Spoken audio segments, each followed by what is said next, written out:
Hi guys, welcome back. So today I thought it would be really fun to create a nice fabric mask.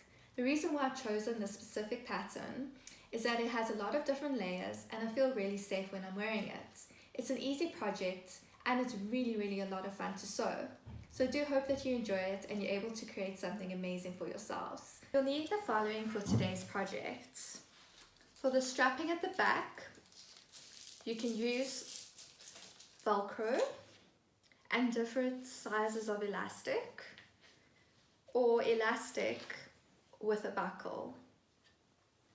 For today's project we're going to be using velcro. You'll need pins, thread to match the same color as your fabric, a point turner, a lighter, a pair of scissors, a marker, a chalk pencil and a knife to cut your elastic or velcro. I've chosen the following fabrics that I'm going to use for this project. Interfacing with a batting, a bull denim, which is black, and a scuba fabric in this really nice red color. We're going to be using the following pattern for this project: the face, a cheek, and a mouth. You're going to need to cut out 2 pieces of scuba fabric for the face and 2 pieces of interfacing for the face. For the cheek, we're going to use 2 pieces of scuba fabric, and for your mouthpiece, we're going to use 2 pieces of bull denim and 2 pieces of interfacing. The pattern will be attached in the note descriptions below. For the pattern and tracing process, we're going to start with your face piece. Using the scuba fabric, I'm going to place my piece like this, trace it using a chalk pencil,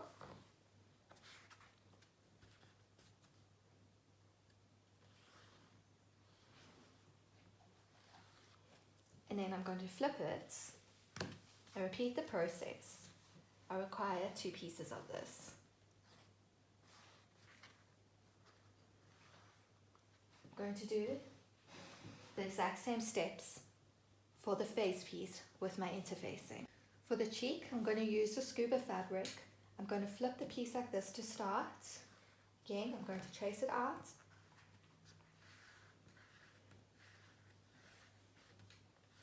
And then flip it. I will need 2 pieces of this. For the mouthpiece, I'm going to use the bull denim. I'm going to trace my pattern, making sure that I follow the grain line of the fabric. Again, I'm going to flip it and repeat this process with the interfacing.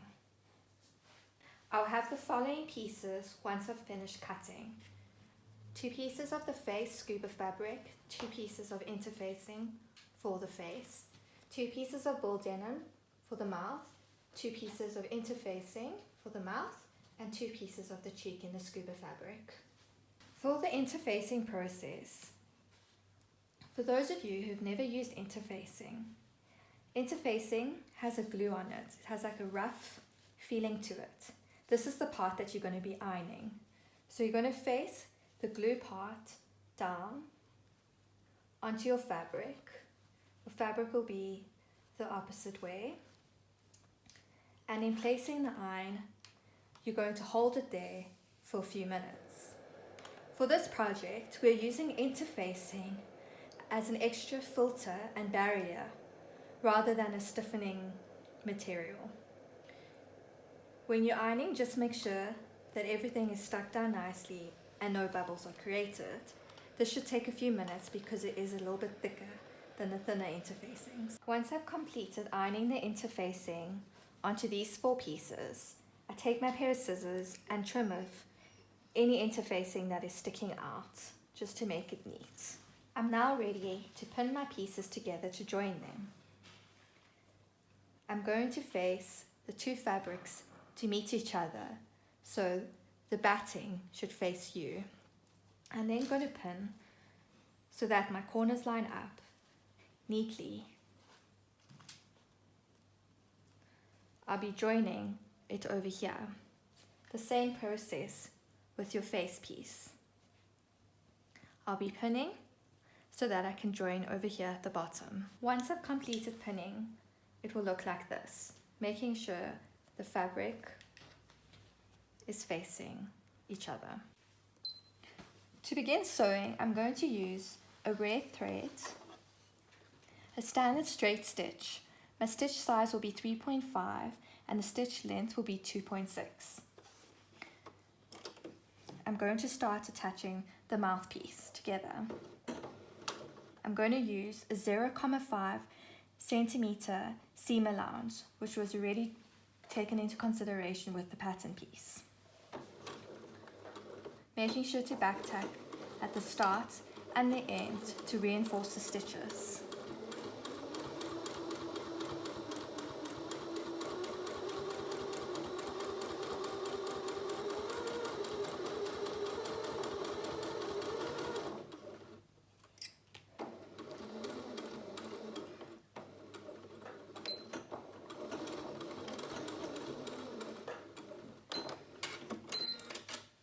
I'm going to repeat the process with my face piece.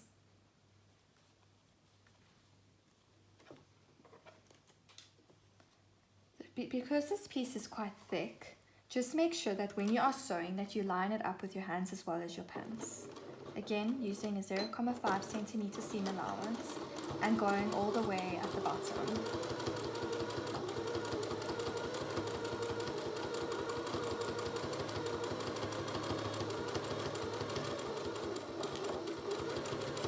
Again, making sure to back tack at the ends.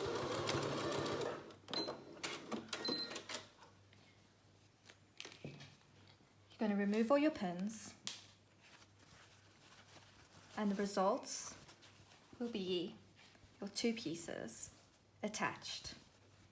I'm now going to sew a 0.5 centimeter detailed stitch on the edges here of your mouthpiece to create a detail as well as to prevent this fabric from fraying. Using the iron, I have pressed down my two seams that I'm now going to sew. I am going to use a zigzag stitch in red for this to create a detailed effect as well. Again, I'm going to use a stitch size of 3 and a stitch length of 2.5. I'm going to now sew on the top of the fabric. I'm not going to back tack because I want my zigzag to be even throughout.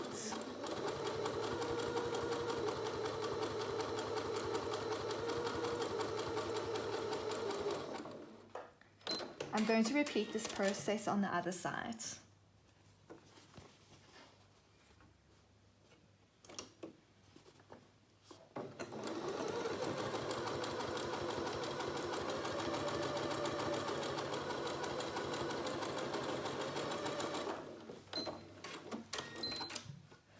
Once I've sewn the two sides down, it will look like this with the seams sewn in place. Using my pattern piece, the face, I'm going to lay it flat on the table. Using the mouthpiece, I'm now going to place it on top of the face piece pattern. Taking the cheek piece, I'm now going to line it up and pin it in place. We are now attaching the two layers together. Make sure that when you're pinning, you don't pin the two layers together. I'm going to repeat the process on the opposite side. I'm not going to use the pattern piece for the opposite side. The reason being is that I can use this as a guide. Again, pinning it in place to get ready to sew. Once I've put all my pins in place, I'll have it looking like this, ready to sew. I'm now going to sew the cheeks in place using a standard straight stitch at the same measurements as before. Making sure that it lines up as you sew. You're just going to sew a little bit on the sides to attach it. Again, making sure to back tack at the beginning and at the ends. You'll just go slightly over.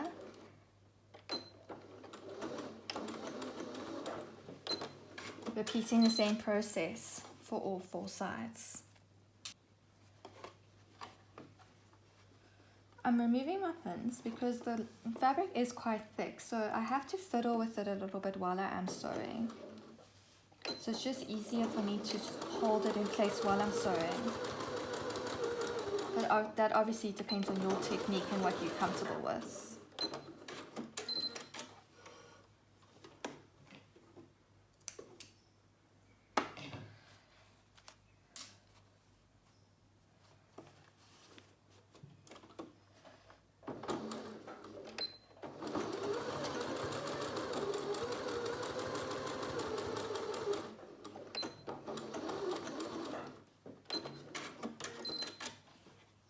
So now you can see I've attached the cheeks all in place. Taking my piece, I'm going to flip it like that and make sure that it's nicely in line like that.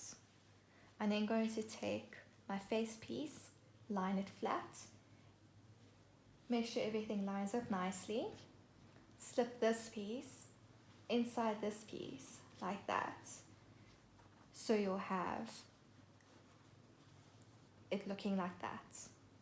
I'm then going to pin it in place so that I can sew the two pieces together. Once I've completed pinning, it will look like this. If you find that the two pieces don't line up completely, you can just trim it so that it's nice and even throughout. You want a continuation that's straight. You also want to make sure that your pins are in the middle so that when you are sewing, you don't have to remove them and nothing slips. I'm going to use straight stitch once again with the same stitch size as previously. I'm going to begin by sewing the two sides together. I find this is easier and holds everything nicely in place. Again, using a 0.5 centimeter seam allowance.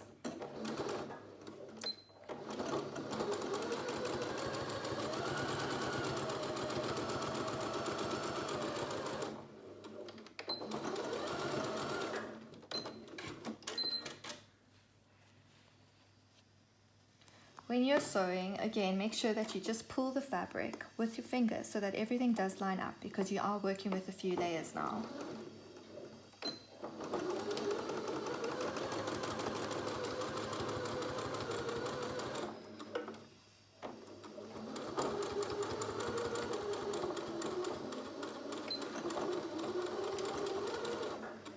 Once I've completed my sides, I'm going to now sew all the way around.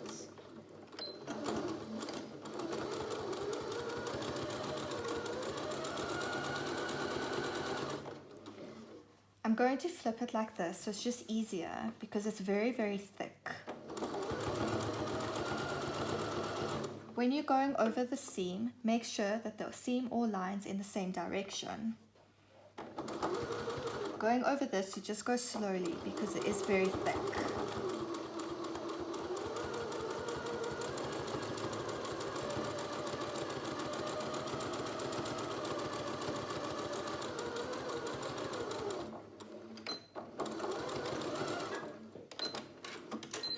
Once I've finished sewing, I should have something that looks like this. If it doesn't line up 100%, just trim it, and then just make sure there's no bulk by the nose because it can be a little bit soft, there's too much fabric here. So just trim it off a bit, and then you can undo your pins, making sure that the cheek pieces have been sewn flat. Sometimes it gets a little bit hooked, so just you can unpick it a little bit and just sew it flat if it does. And then I just go around here checking that I haven't left any gaps. And now I'm ready to turn it inside out. It has something that looks like this, making sure that there are no holes and everything has been sewn closed nicely. And then take my point turner. If you don't have a point turner, you can use like a skewer or a ruler, but just make sure you don't use anything too sharp that it actually rips your fabric.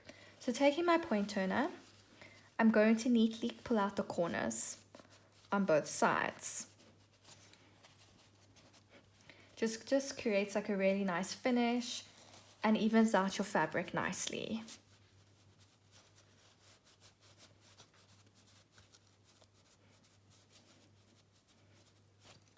Perfect.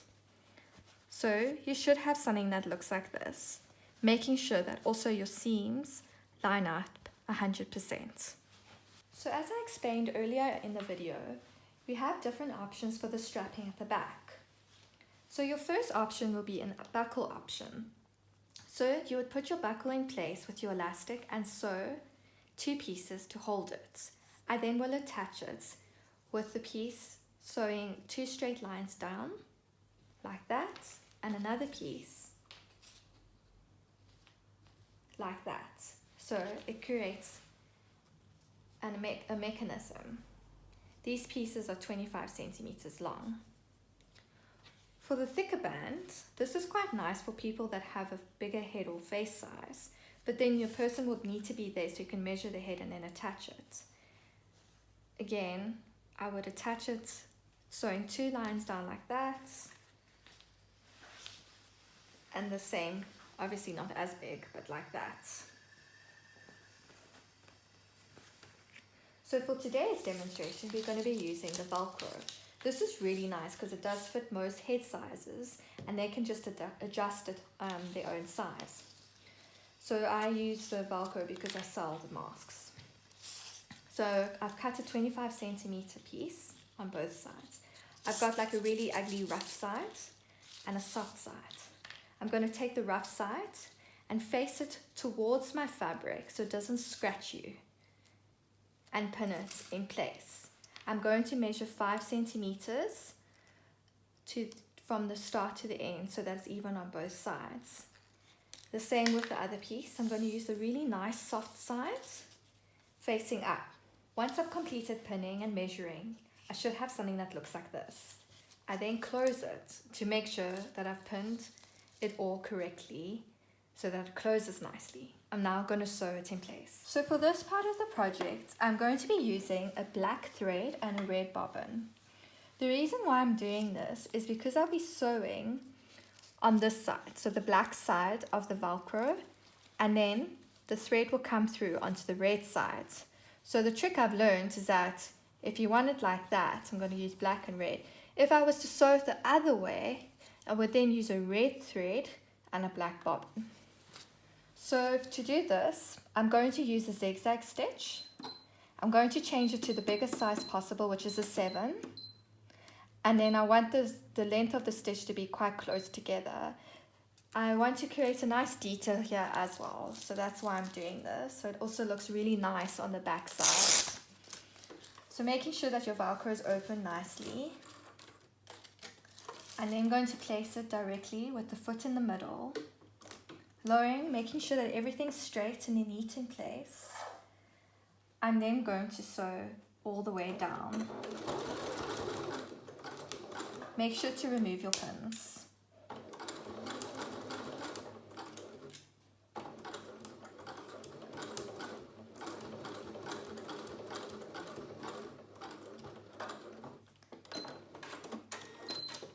I'm going to repeat the process on the opposite sides.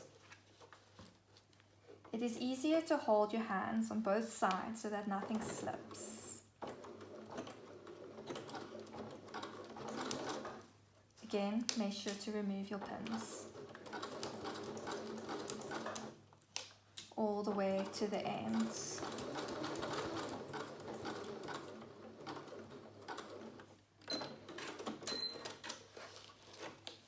I then have a beautiful stitch detailed on the front, and it's nice and secure in place. So I have my strapping attached. I've now trimmed all my threads so everything looks really professional and neat. I'm then going to take a lighter and burn the edges so that they don't fray. I'm going to repeat the process here. Just be careful here that you don't set anything on fire.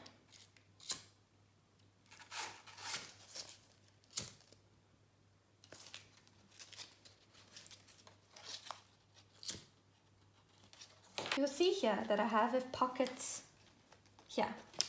This is really nice because what it does, it allows for you to add an extra filter inside if you require extra protection in your mask.